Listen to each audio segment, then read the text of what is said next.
Bem-vindos, pessoal, a mais um Área Bitcoin Podcast. Eu sou a Cacá, comigo está a Carol, nós somos as fundadoras da Área Bitcoin, uma escola onde você aprende tudo sobre Bitcoin, acompanha as últimas notícias. E hoje o nosso podcast, o nosso papo aqui é sobre o Clarity Act, ou Digital Asset Market Clarity. O que é isso, né? O projeto de lei aí, um dos mais importantes de regulação de criptoativos, estou fazendo aqui um entre aspas, né? Vocês já vão entender por quê, nos Estados Unidos. E ele criou um marco regulatório para o mercado de ativos digitais. A gente vai falar sobre isso porque na última semana e nos últimos dias foi o assunto mais comentado. Inclusive teve entrevista do Trump aí falando para a galera esperar aí valores altos, né, de Bitcoin aí para o segundo semestre, muito provavelmente por conta dessa lei aí que deve passar muito em breve lá nos Estados Unidos e que tende a mudar aí o mercado como um todo. E a gente vai explicar para você nesse podcast o que isso significa, o que muda a partir dessa nova lei, se ela realmente for aprovada, se ela passar. Carol, tudo bem? Tudo bem, Cacá? E aí, faz tempo que a gente não grava podcast, né? Bora retomar aí. Que bom que saiu uma notícia, porque até então tava tudo meio água de poço, a galera esperando há muito tempo tanto o Clarity Act quanto a reserva estratégica, uma coisa meio que depende da outra, a gente vai falar sobre isso também. Mas essa é a grande notícia aí da semana, dos acontecimentos que aconteceu, muito voltado para o mundo Fiat também, né? Mais do que para o Bitcoin. Eu acho que esse é um ponto importante de a gente começar abordando. Bom, primeira coisa, Carol, o que é? Vamos explicar melhor no detalhe o que é essa Clarity Act, que na verdade isso não é uma grande novidade, isso já vem rolando desde o ano passado, né? O governo Trump, ele prometeu regularizar o mercado de cripto, prometeu colocar Bitcoin no tesouro, prometeu muita coisa, né? E pouca coisa andou. E agora veio essa notícia aí dessa lei que está passando agora aí pelo Senado, que é o Clarity Act. Então, vamos explicar no detalhe o que é, no fim das contas, esse projeto de lei. A gente já volta com o Área Bitcoin Podcast. Comprar Bitcoin regularmente faz parte da rotina de todo Bitcoiner, mas muitas plataformas têm taxas altas ou não facilitam a nossa vida. Na Bipa, você consegue programar compras automáticas de Bitcoin mensais, diárias, semanais ou até de hora em hora. E ainda tem taxa zero a partir da segunda compra no mensal ou semanal. Ainda não tem uma conta na Bipa? É só clicar no link da Bipa aqui na descrição, baixar o aplicativo e abrir a sua conta usando o código AREABITCOIN. Com o nosso código, na sua primeira compra acima de R$100, você ganha R$5 em Bitcoin. Bora fazer DCA e acumular satoshis. Se você já entendeu que lugar de Bitcoin é na sua carteira, o próximo passo é parar de depender de uma única chave e criar a sua multisig. Hoje em dia existem muitas formas de fazer isso e a Casa te ajuda a criar multisigs em que o seu Bitcoin fica num cofre que precisa de mais de uma assinatura para poder mover fundos. Então, se o seu celular some, se a hardware quebra, se você perder a sua seed ou alguém te pegar num assalto, você não perde os seus Bitcoin. É simples de usar, sem KYC, e tem também a opção de configurar a herança com a sua multisig. Para começar, é só baixar o app da Casa, criar sua conta em casa.io. Você garante o desconto de 10% também clicando no link aqui na descrição. É só escolher o seu plano, aplicar o cupom AREABITCOIN, criar o seu setup multisig e começar a amplificar a segurança da sua carteira. E voltamos ao Área Bitcoin Podcast. Vamos pegar então pelo termo, né? Clarity Act, ato de clareza. Por que eles escolheram esse nome? Porque até, enfim, 2023, até enquanto...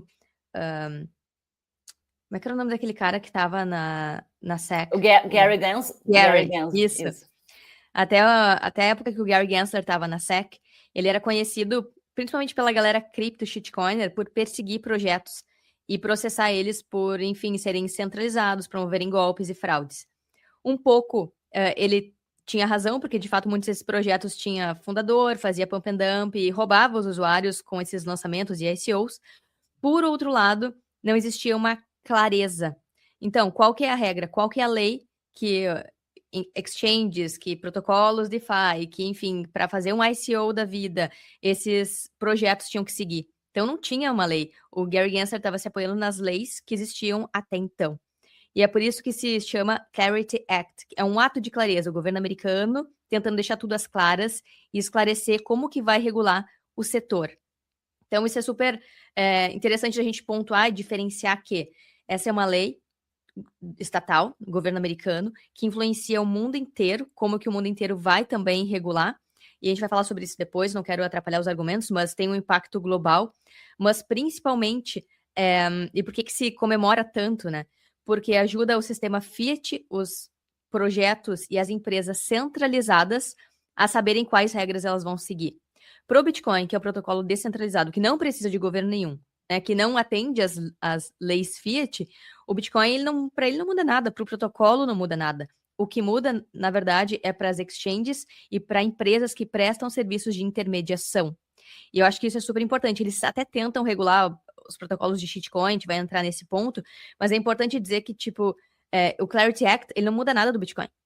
Ele, na verdade, só esclarece as regras Fiat, as leis Fiat que as empresas vão seguir. E é por isso que existe tanta comemoração.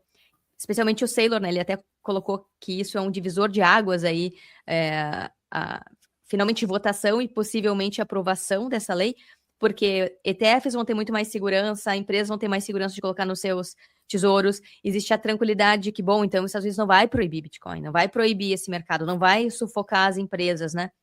Como foi no passado, que foi conhecida a Choke Point Regulation, né? Que tentavam estrangular o mercado e as exchanges de oferecerem, enfim, um monte de projetos e protocolos.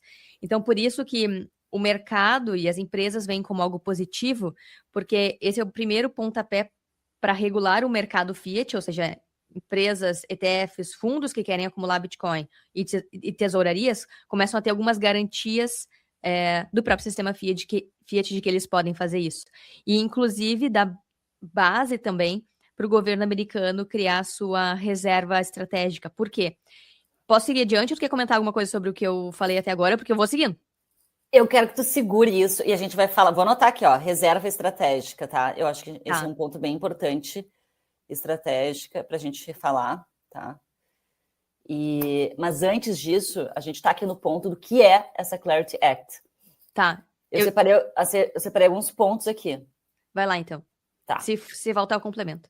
Beleza. Essa Clarity Act, ela inclui proteções para DeFi, para devs e validadores. Deixa eu só falar um troço antes. Fala. Que vai complementar o que tu está falando. Okay. Então, esse Clarity Act, ele divide o setor em dois grandes responsáveis, né? Uhum. Então, a SEC, que seria a nossa CVM, que é responsável pelos valores mobiliários, né? É quem vai cuidar dos tokens, os contratos, das vendas iniciais, das emissões de novos tokens, de novos protocolos, inclusive. Uhum. E a CFTC vai cuidar das commodities. Então, é engraçado ver a regulação tentando determinar em que ponto acontece a descentralização. Essa lei, para mim, ela começa a tentar coisas demais, sabe? Tá presumindo demais que vai conseguir determinar isso. Que nem às vezes eu falo para IA, para o chat GPT, você está presumindo demais, você está achando muita coisa, vamos parar aqui e começa a ver o que eu te pedi de verdade. E aí, para mim, essa lei, ela tá presumindo demais, porque a CFTC, ela vai regular as commodities digitais e vai conduzir os protocolos iniciais, que recém são lançados, até eles se tornarem uma blockchain madura e descentralizada. E aí colocam, inclusive, Bitcoin e Ethereum meio que lado a lado, sabe? Dizendo que eles têm a capacidade de determinar quando uma blockchain de fato é descentralizada. Só que se isso é determinado por uma CFTC e tudo aquilo que a gente já falou aqui há vários episódios, vários conteúdos, vários vídeos de que a descentralização ela não tem esse momento, né? Tipo, de uma entidade dizendo quando descentralizou, e principalmente se tem roadmap, se tem desenvolvedores estabelecendo qual a próxima atualização, ou de alguma forma se envolvendo no protocolo, ou conseguindo ter grande parte das moedas quando Proof of Stake não é descentralizada. Então, aqui já tem um erro crasso, que é, bom, tá misturando várias coisas com Bitcoin, mas também para eles terem poder de decisão sobre os protocolos. Eu acho que esse é o centro dessa análise sobre essa determinação de papéis, porque em algum momento a SEC estava tentando regular e punir alguns protocolos de shitcoin no passado, e agora é jogado para a CFTC e esses papéis ficam mais estabelecidos. Então, para a galera, como tu ia falar agora, né, de DeFi, de outros protocolos, quem que vai regular eles? Quem vai estabelecer as regras? Eu acho que esse era o ponto a ser tratado. Perfeito, Carol, exatamente. Porque começa com isso, né, proteções para DeFi. Peraí, se é descentralizado, não tem como dar proteção para DeFi, né? Uhum. Mas, enfim, eles vêm com essa, né? Proteções ali para devs e validadores que trabalham em projetos de DeFi. Essa é interessante. Regras... Não, é curioso, porque DeFi não é descentralizado, e aí vem uma lei dizer que vai regular para que seja descentralizado, mas a ironia é que é justamente isso que tira a descentralização. E a galera não percebe, sabe? Mas enfim, vai lá. Regras para exchanges, brokers e custódia. Aqui tem um ponto, né? Regras para custódia. Tá. E esse é um ponto muito interessante, porque o mundo inteiro, especialmente lá na Europa, o MiCA, ele tá tentando regular que as pessoas não coloquem seus Bitcoin em carteiras de autocustódia. Uhum. E parece que esse Clarity Act, ele trata muito mais sobre as empresas. Como que as empresas devem fazer custódia e não os indivíduos. Mas isso também não tá claro, tá? Só que um ponto super interessante sobre esse Clarity Act, que para mim é o ponto de maior comemoração para os Bitcoins e para quem usa Bitcoin, enfim, de várias formas e faz autocustódia, é que eles estabelecem que carteiras e nodes não são money transmitters, ou seja, não são transmissores de valores. Por quê?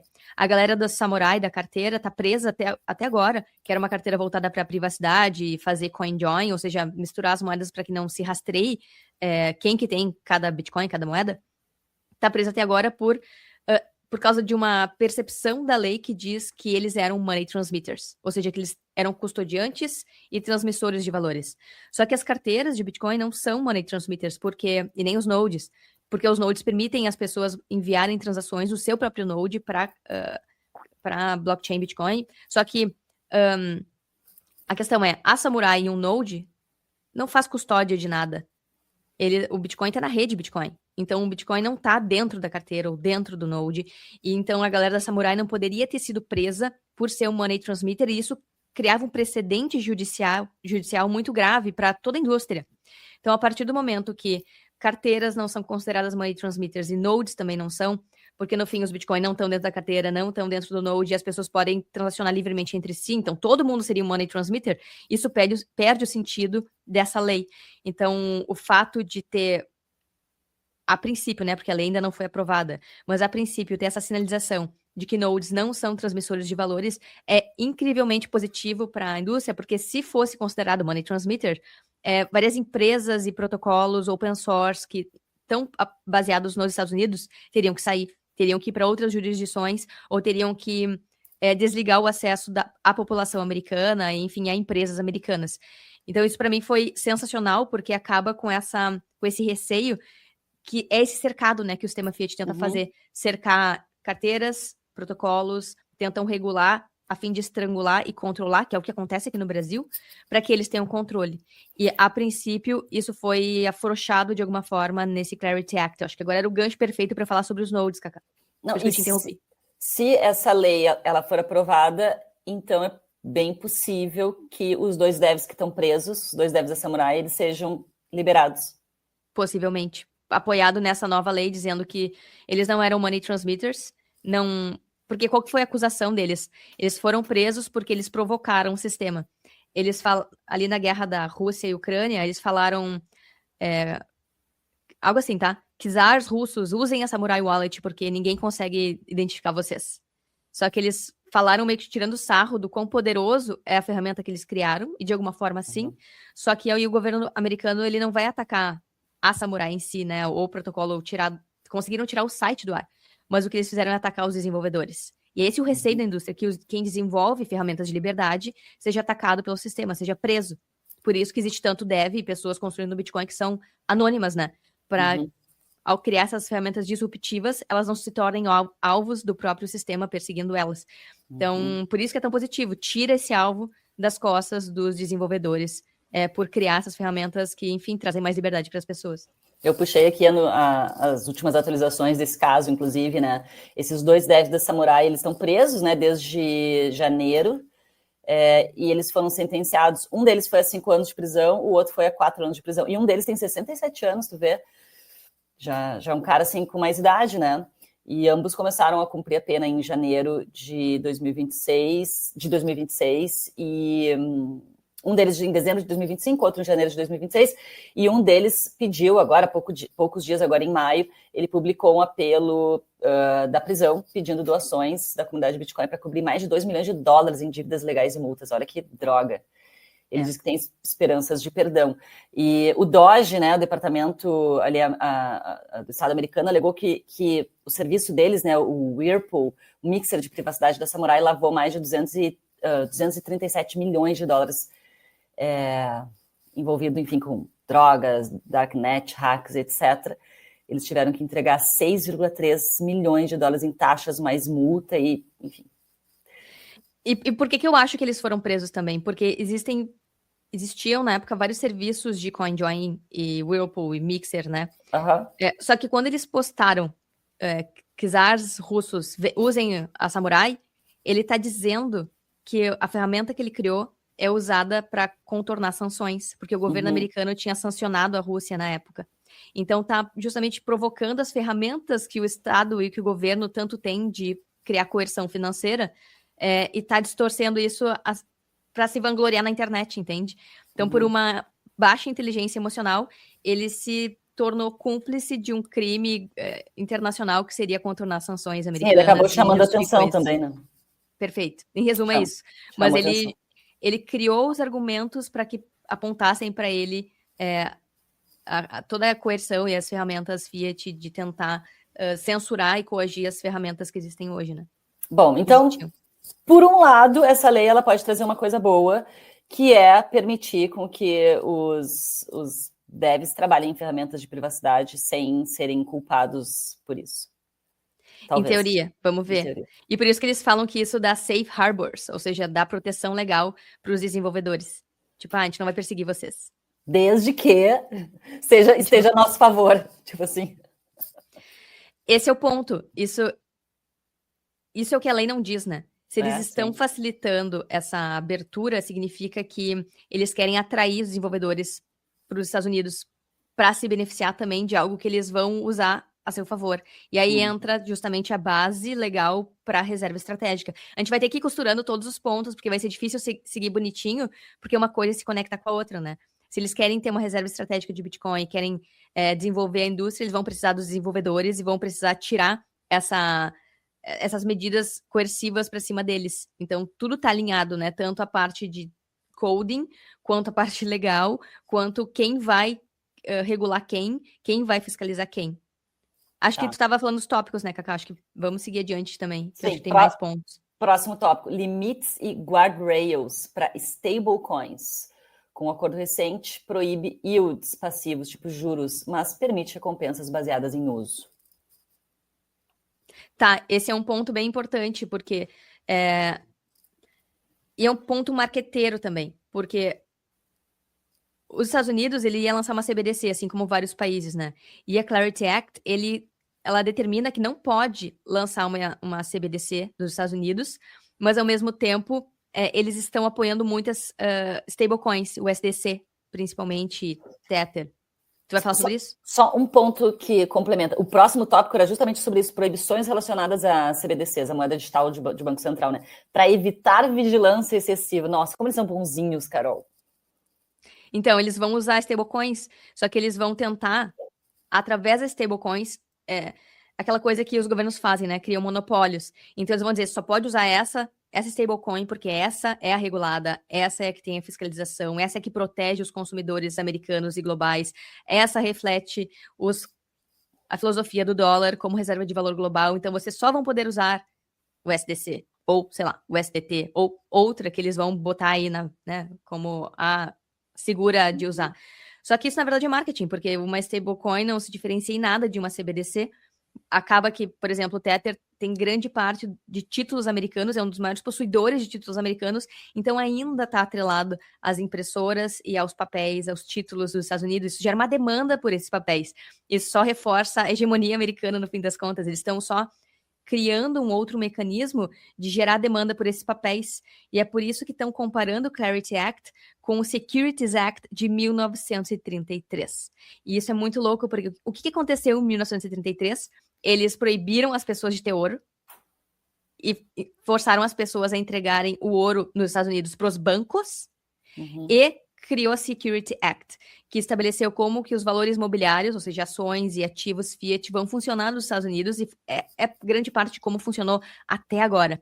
Então, olha como a gente está revivendo, de alguma forma, essa tentativa, assim como os Estados Unidos tentou centralizar o ouro em 1933 e conseguiu centralizar dentro dos bancos, está tentando também centralizar Bitcoin, toda essa indústria de shitcoins, dentro da estrutura americana, regulatória americana, e atrair para si, de novo, através da regulação, a demanda e não perder também a sua hegemonia global que já está, de alguma forma, sendo ameaçada por BRICS e contextos macro, que eu não vou trazer aqui, porque senão a gente vai sair do assunto, mas também tem essa outra face desse diamante, que é todo esses atos aí do governo americano, seja em falar com China essa semana, quanto em colocar o Clarity Act para frente como uma repaginação dessa tentativa de se manter e crescer como potência global, né, e não perder para outras fontes de poder que estão surgindo, né, como China, Rússia, Brasil, dentro do BRICS, dessa multipolarização, que é um dos argumentos de Ray Dalio que ameaça a hegemonia americana. Então eu vejo também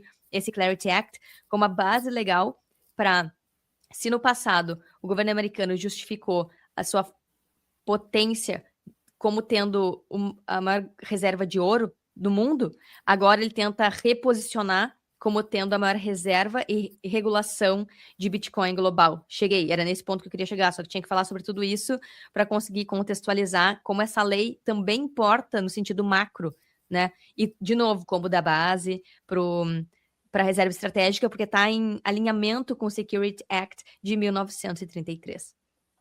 Doideira. Agora, uma coisa que eu queria comentar aqui sobre isso, né? Quando eles falam que eles têm proibições relacionadas à CBDC, né? Para evitar vigilância excessiva, eles dão uma de bonzinhos aqui, porque no sentido assim, a América é o país da liberdade, né? A gente não vai fazer como o BRICS, que vários países do BRICS têm uma CBDC. A gente não vai fazer isso, porque a gente não é um país da vigilância. Uhum. Só que, ao mesmo tempo, eles abraçam as stablecoins que são super centralizadas e não muda nada no sentido do dólar físico ali, do dólar como já é, né, transacionado dentro dos bancos. Agora ele só vai mudar para uma stablecoin, que também tem uma empresa que tem, né, uma super centralização. Então, o que tu acha que eles querem com isso, Carol? Na verdade, troca 6 por meia dúzia, né?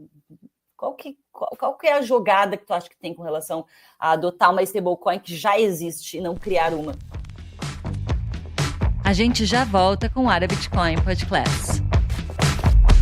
Você está perdendo de ganhar Bitcoin. Com o cartão de crédito da Bipa, toda vez que você faz compras, você ganha cashback em Bitcoin na sua conta. A Bipa facilita você acumular de forma direta e ainda oferece 8 saques grátis por mês para sua própria custódia. Para ter um cartão desses, é só abrir uma conta na Bipa clicando no link aqui na descrição e seguir o passo a passo do aplicativo. E com o código Área Bitcoin, na sua primeira compra acima de R$100, você ainda ganha R$5 em Bitcoin. Aproveite para transformar suas compras do mês em satoshis e aumentar ainda mais o seu hodl. E voltamos ao Área Bitcoin Podcast. Eles não falam exatamente sobre qual vai ser o caminho, mas eu acho que tem a ver com o que eu falei antes, sobre criar esses monopólios, né? Eles estabelecem quem é o vencedor e quem é o perdedor, e através desses monopólios eles conseguem ter mais controle. Então eles proíbem quem não tá, ou regulam de forma mais restrita quem não é o escolhido, o perdedor, e eles dão todas as facilidades e liberdades para quem foi de fato escolhido. Aí pode ser o SDC, ou pode ser outra que eles vão criar, mas é justamente por controle, para poder ter uma ferramenta onde eles sabem como funciona, eles conseguem ver tudo por dentro, eles conseguem saber quanto de dólares vai ser emitido, eles podem conectar com o Banco Central, conectam com todas as instituições e conseguem ter total controle sobre a emissão, como vai funcionar, o quanto eles podem emitir de títulos ou não e recomprar através dessa emissora, dessas stablecoins. Então, na verdade, é uma grande repaginação do sistema fiat como ele já é. Só que, ao invés de ser o papel físico ou o saldo que está nos bancos de forma digital, agora é uma CBDC em que eles podem, assim como querem fazer aqui no Brasil, em vários países, ter uma wallet própria, criar seus próprios produtos digitais do governo, distribuir auxílio de forma direta através das próprias wallets para as pessoas, fazer, enfim, 1000 programas sociais através disso. Pode ser um dos caminhos ou não, mas a questão é controle, porque imagina um monte de empresinha emitindo o seu próprio dólar. É aterrorizante para eles. Como que eles vão permitir que as empresas aceitem o dólar do fulaninho da esquina? A stablecoin dele, entende? Então isso cria de fato um risco regulatório, porque imagina, exemplo, Terra Luna. Terra Luna quebrou do nada. Era um protocolo de shitcoin, mas que emitia uma stablecoin de dólar, e que por um erro no algoritmo e por também exit liquidity, né? Os fundadores começaram a vender antes de todo mundo, sabendo que o troço ia quebrar. Eles se beneficiaram da quebra de uma stablecoin, de uma fraude, que era apoiada no dólar. Como que os Estados Unidos permitiu isso? Foi conivente. Então, eles precisam regular, atacar esses competidores e ter uma stablecoin que vai ser a que vai ser escolhida para ser o dólar digital. Então, não muda nada de uma CBDC, é uma CBDC, mas ela acaba, como tu falou, fazendo esse confronto em narrativa com as CBDCs que existem de outros países, especialmente China, que tem a sua própria CBDC, né, emitida pelo governo chinês, e aí dá agora voltamos aos Estados Unidos, dá esse tom de distanciamento, né? Isso não é uma moeda do governo americano, isso é emitido pela empresa XYZ.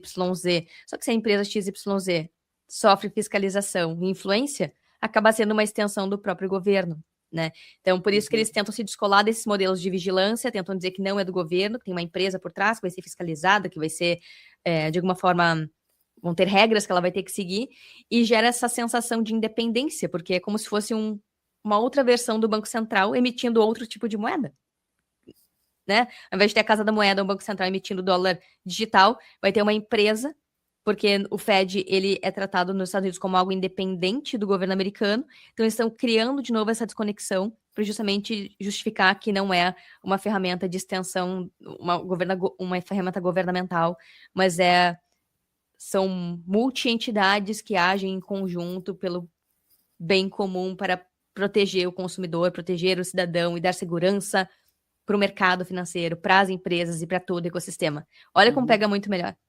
Sim. E dá a sensação que eles não estão sendo controlados quando estão. Sim, é verdade.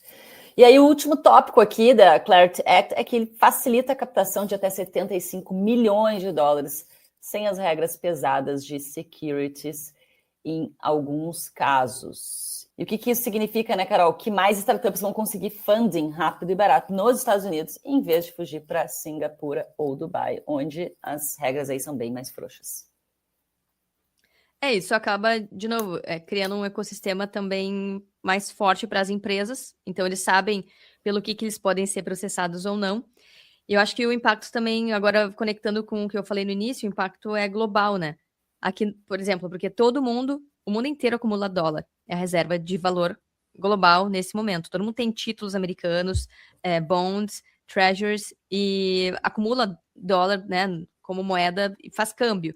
Então, o Brasil também estava se preparando e verificando, esperando para ver qual que ia ser a linha filosófica do Clarity Act. Inclusive, não definiu a classificação do que é um token, esperando o Clarity Act. Então, olha como impacta não só nos Estados Unidos, mas no mundo todo, porque a partir desse momento é possível espelhar em outras jurisdições, outros países, como que eles vão regular também localmente. Então, a gente consegue ver como o Brasil também estava esperando isso, o Brasil que tem um alto índice de adoção de Bitcoin e shitcoins, inclusive, e a gente tem uma proposta de reserva estratégica aqui também, que talvez até não estava indo para frente por falta desse posicionamento global, de mais países começando a criar suas próprias estratégias de reserva de Bitcoin.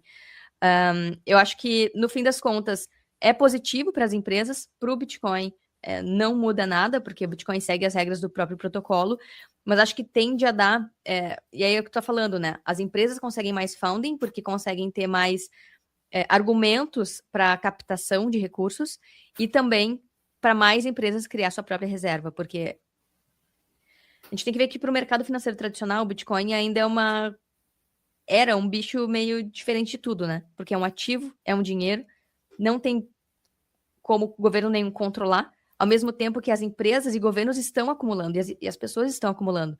Então, como que eles iam colocar milhões nos seus caixas sem correr o risco de daqui a pouco isso ser confiscado, ou ter que confiscado no sentido de muitas empresas deixam na Coinbase, por exemplo, daqui a pouco é proibido e o governo pega. Então, as empresas não estavam, muitas, né, mais tradicionais, acumulando o Bitcoin de forma direta por falta dessa clareza. Por isso que começaram a se expor através de ETFs, como da BlackRock. Então, a gente começa a ver que, a partir dessa lei, pode ser que não fique tão dependente desses ETFs também. Mais empresas possam fazer custódia, mais empresas possam acumular de forma direta, sem necessariamente ter que acumular via ETFs. Acho que isso acaba sendo bom para quem está no lado fiat, né, do mercado. Bom, mais uma coisa.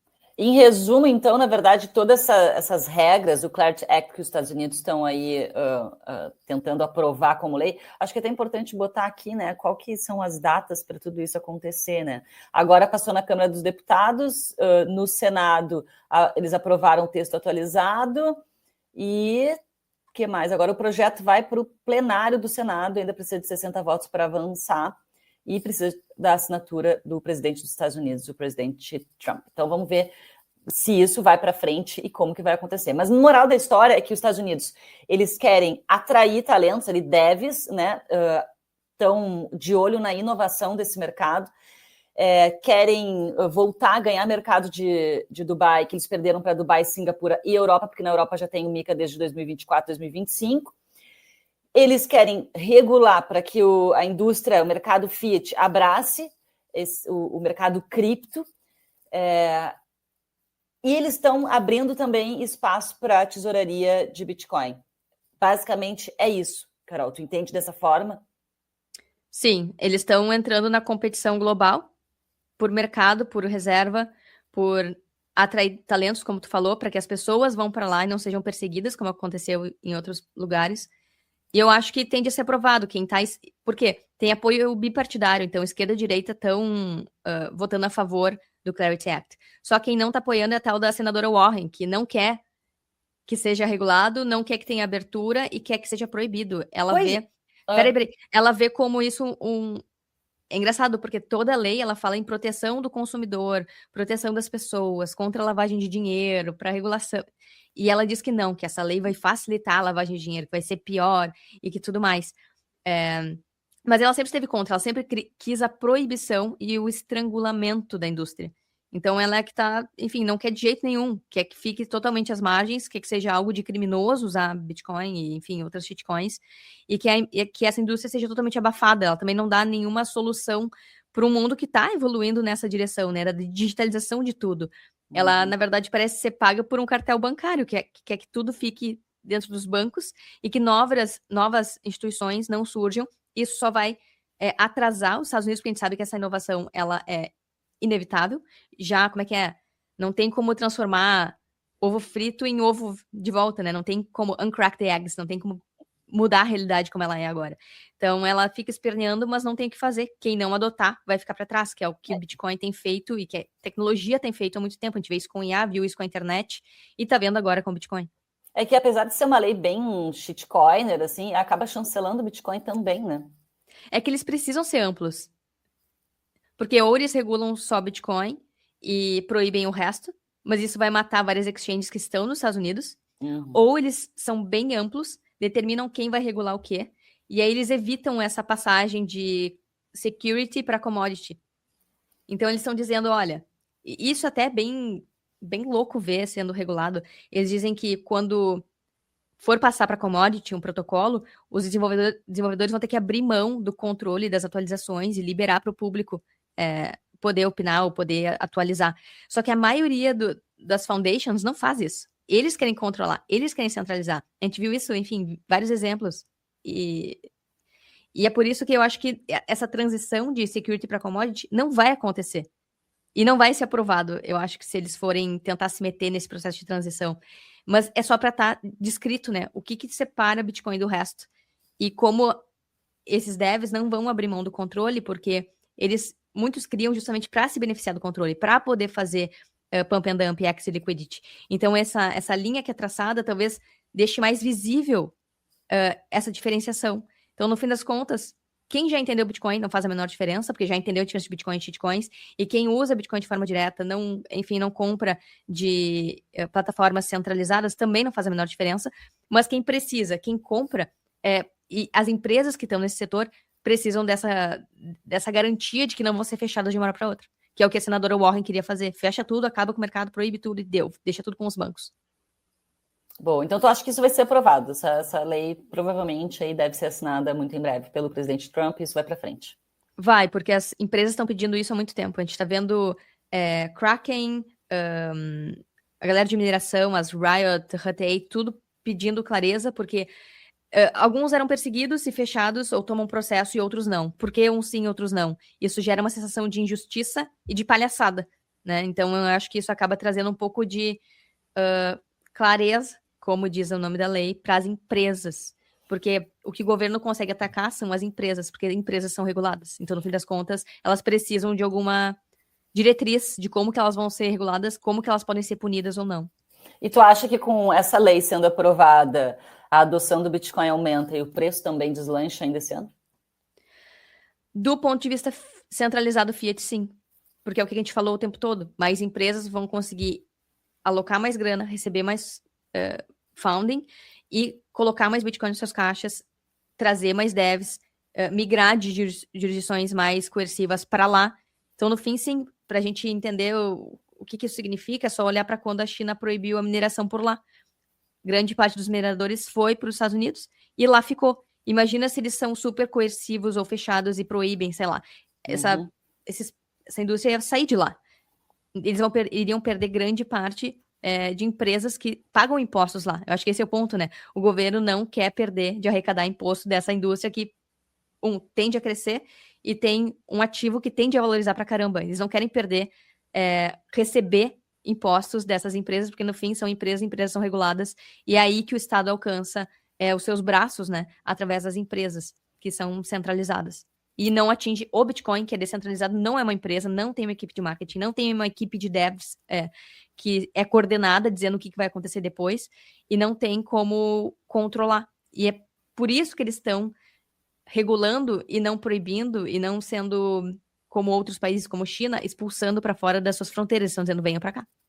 Aqui vocês vão ter espaço, vão ter recursos, vão ter liberdade, mas a gente conhece, né, o sistema Fiat, até quando? Pode ser que daqui 10, 20 anos, essa liberdade que eles estão oferecendo agora através do Clarity Act mude, caia por terra, como a gente já viu aqui no Brasil, né? Coloca uma lei, daqui a pouco tira a lei. A lei das blusinhas é o exemplo clássico que tá rolando agora, né? Coloca uma lei que tira imposto, daqui a pouco volta com a lei que bota imposto. É uma lei de clareza temporária. A gente sabe que governos, numa canetada, muda tudo, mas faz parte do ethos Fiat, do ethos centralizado, do poder estatal, que muda as regras conforme convém. Então, por isso que Bitcoin é tão disruptivo, porque não depende justamente, não obedece a essas regras que mudam o tempo todo. Então, por mais que regule, vai regular as empresas e não o Bitcoin em si. Acho que essa diferenciação é crucial, porque muita gente vai dizer, viu só? Clarity Act regulou Bitcoin. Viu como Bitcoin é centralizado? Se Bitcoin obedece às leis americanas que vocês estão comemorando aí, é porque não é descentralizado coisa nenhuma. Só que essa pessoa não sabe diferenciar o que é regular as empresas e o que é tentar regular o protocolo, que nunca conseguiram e nem vão conseguir. Não sabe o que significa descentralização e não sabe exatamente como o Bitcoin funciona, como o protocolo Bitcoin funciona. E com isso, inclusive, convido quem está aqui assistindo, quer aprender, quer entender tudo que a gente está falando aqui e se aprofundar no Bitcoin. A gente tem uma plataforma com vários cursos, várias aulas. É só você acessar arabitcoin.com.br, lá você vai ter todas as informações. E aproveito para agradecer também os nossos apoiadores aqui do podcast, a Bipa. Se você quer um lugar para comprar Bitcoin, começar a acumular Bitcoin, a Bipa é um lugar super fácil para isso. E também a Casa, para quem já tem Bitcoin acumulado e quer guardar com ainda mais segurança e fazer multisig, a Casa é o local. Vou deixar os links aqui embaixo para você conhecer os nossos apoiadores desse podcast que fazem ser possível a gente criar todos esses conteúdos gratuitos aqui para vocês. Então é só clicar aqui embaixo, os links estão aqui na descrição para você conhecer a nossa plataforma, a Bipa e a Casa. Carol, ficamos por aqui nesse podcast hoje. Obrigada, pessoal, pela audiência, por vocês nos acompanharem, confiarem no nosso trabalho. Vamos ficar de olho aí nos próximos passos da Clarity Act. Até mais.